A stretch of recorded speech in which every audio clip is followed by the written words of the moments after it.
Assalamualaikum warahmatullahi wabarakatuh. Saya Fajar Aditya dari kelas Informatika 3A.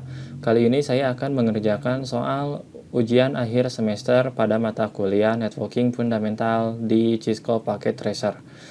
Kali ini saya mendapatkan materi mengenai VLSM. Sebelum pada pengerjaan soal, saya akan menjelaskan sedikit VLSM. VLSM adalah atau Variable Length Subnet Max adalah jenis perhitungan subnetting di mana panjang subnet max yang kita berikan akan disesuaikan dengan banyaknya jumlah host di setiap subnet tersebut. Oke, kita langsung saja pada pengerjaan soal. Baik, kita sudah memasuki soal. Di sini ada 3 bagian soal. Yang pertama kita akan memeriksa kebutuhan si jaringan, si network. Lalu yang part kedua kita akan mendesain skema VLSM addressing. Lalu untuk yang bagian ketiga kita akan memberikan IP address ke setiap perangkat, lalu kita akan mengecek si konektivitasnya. Oke, kita langsung masuk ke part pertama. Step 1. Di sini determine the number of subnets needed.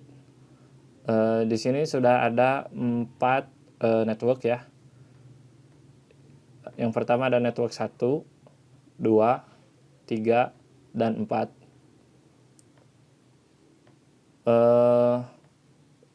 Untuk pertanyaannya, how many subnets are needed in the network topology? Tadi kita menghitung ada 4. Sebenarnya di sini si networknya ada 5. Kenapa 5? Untuk si router ke router ini. Jadi total jumlahnya ada 5 network. Nah, untuk step yang kedua, bagian A, which subnet max will accommodate the number of IP address required for switch 1. Nah, kita lihat di sini switch 1 membutuhkan hanya 7 host, berarti kita akan memakai prefix yang /per28. Untuk si subnet max-nya sendiri memakai yang 240. Nah, untuk how many usable host addresses will this subnet support? Host yang tersedianya ada 15. Ada 14 host. Ya. Lalu kita masuk ke B. Which subnet max accommodate the IP address untuk switch 2? Switch 2 membutuhkan 15 host. Berarti kita akan memakai prefix yang /per27. Untuk subnet max-nya sendiri kita akan memakai yang 224. Nah, how many usable host addresses will this subnet support? Yaitu berjumlah 30 host. Nah, lalu ada yang switch ketiga. Switch 3 ini membutuhkan 30 host. Karena jumlah maksimal host switch 2 30, berarti kita juga bisa memakai subnet max yang sama dengan switch 2. Untuk switch 4 membutuhkan 58 host. Berarti kita akan memakai /26. Lalu si subnet max-nya sendiri kita akan memakai yang 192. Nah, untuk usable host-nya sendiri kita mempunyai 62 host usable addresses. Nah, untuk yang E, step 2E, which subnet max accommodate, dan selanjutnya kita akan memakai yang /30. Berarti subnet max-nya sendiri kita akan memakai yang 252. Baik, kita langsung saja menuju soal bagian kedua. Sebelumnya kita akan mengisikan 3 tabel pertama. Ini diisi sesuai tabel yang tadi 15, 25, 58, 2.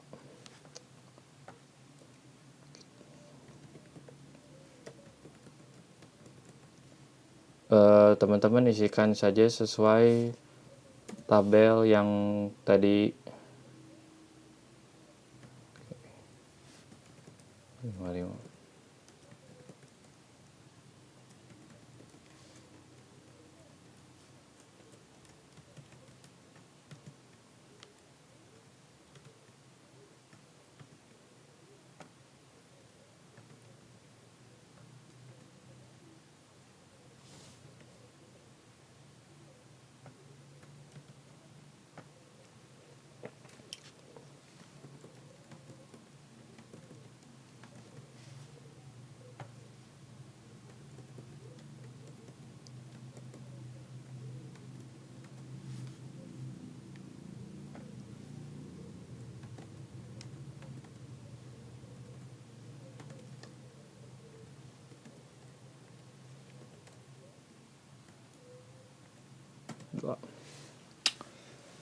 Nah, kita lanjut ke soal.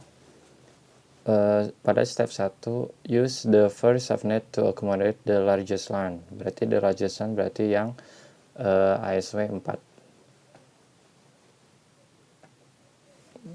Kita masukkan saja IP-nya 192.168.72.0. Itu untuk si networknya.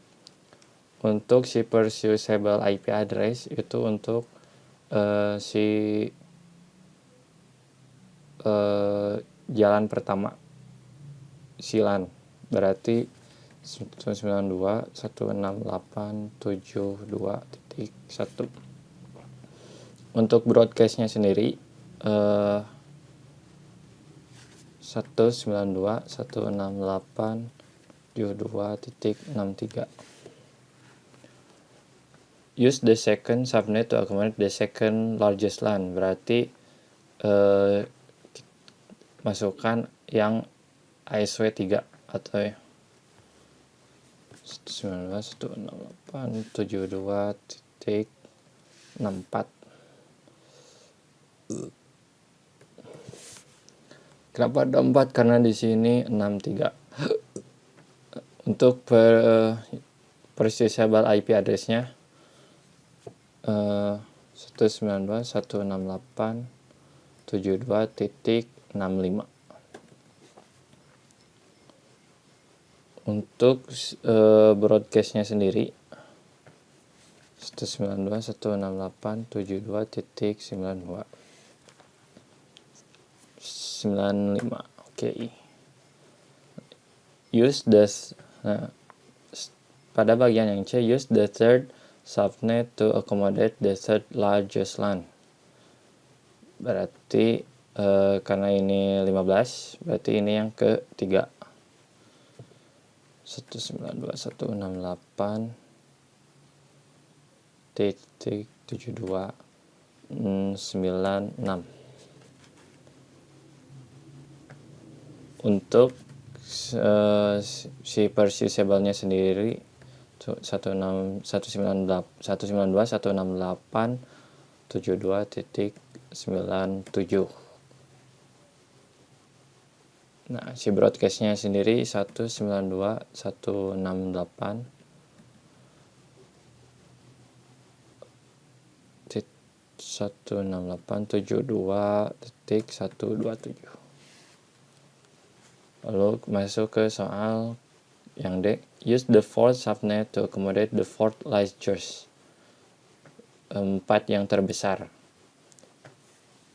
Kita masukkan 168.72.128.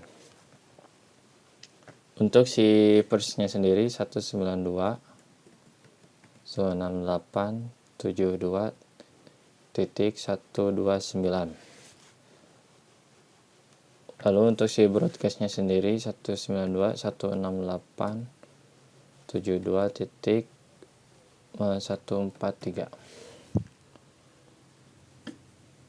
Nah, untuk si network address-nya sendiri, untuk first usable IP-nya sendiri pasti satu angka lebih besar dari network address. Dan untuk network address-nya sendiri pasti lebih besar dari broadcast address sebelumnya. Untuk yang step 2E, use the fifth subnet accommodate to the connection remote site 1 dan remote site 2. Berarti kita masukkan 192.168.72 kan 144. Kenapa 144? Karena broadcast address sebelumnya itu 143. Seperti biasa,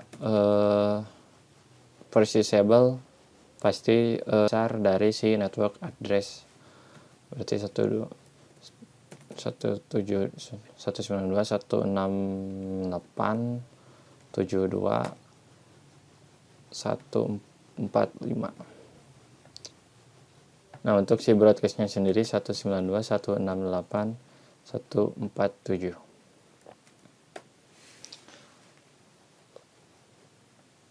Oke, kita langsung masuk saja ke soal 3, yaitu langsung ke praktikum.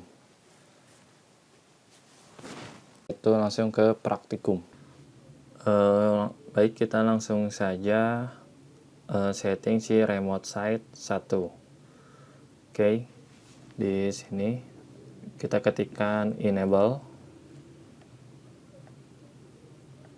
Lalu kita ketikkan configure terminal. Lalu kita masuk ke interface gigabit 0.10.0/0.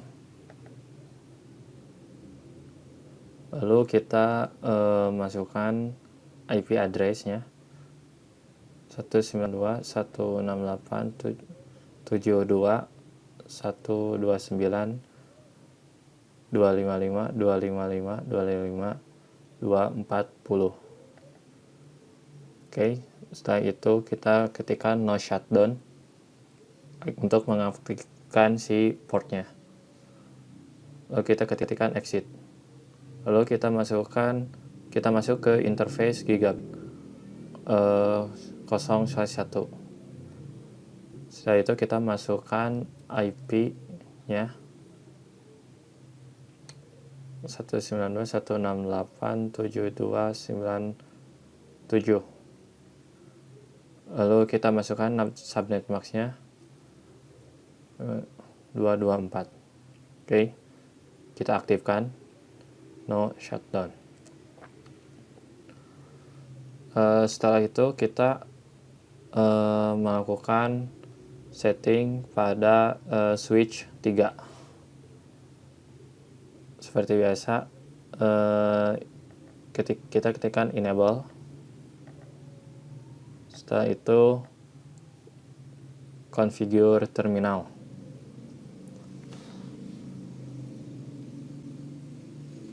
Lalu kita masuk ke VLAN 1. Kita masukkan IP-nya 192.168.225.255.255.254. Lalu kita aktifkan dengan perintah no shutdown. Oke. Lalu kita akan masukkan IP default gateway 192.168.2.65. Oke, selesai. Setelah itu kita akan setting PC user 4 di switch 4. Kita akan masukkan IP-nya 192.168.72.62. Subnet max-nya sendiri terakhirnya 192.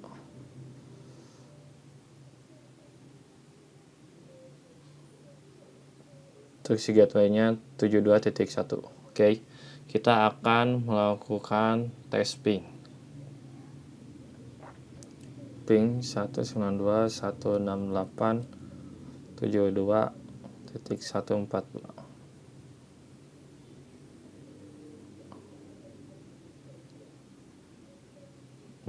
Sudah berhasil. Lalu selanjutnya kita akan ping remote site 1 di port Ethernet gigabit Ethernet 0/1. Ya, sudah berhasil. Lalu kita akan ping switch 2.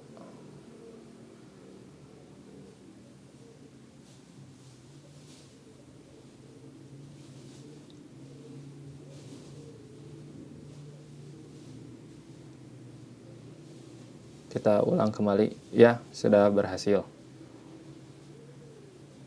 Oke, kita close saja. Di sini sudah terlihat progresnya 100%. Kita cek result. Sudah terchecklist semuanya.